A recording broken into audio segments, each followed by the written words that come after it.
குருமொழி பேணல் குருமொழி கேளல். குரு சொன்னதை கேட்டு நாம் வாழ்நாள் முழுவதும் அதை தொடர்ந்து தொடர்ந்து தொடர்ந்து இருப்பது நம்முடைய புத்தி தான் குருவுக்கு செய்யக்கூடிய ஒரு கடமையாகும்.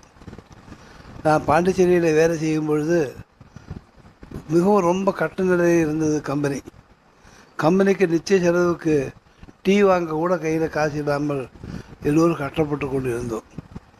அந்த நிலைமை இருக்கும் பொழுது மேத்தா என்கிற ஒரு வியாபாரி சென்னையிலிருந்து என்னை ஃபேக்ட்ரியில் வந்து சந்தித்தார்.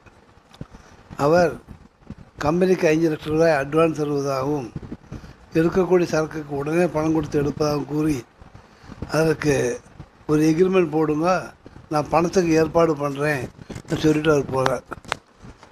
இல்லை நீங்கள் போக வேண்டாம், இங்கேயே இருங்க, நான் திருவண்ணாமலை போய் பகவான் யோகிரா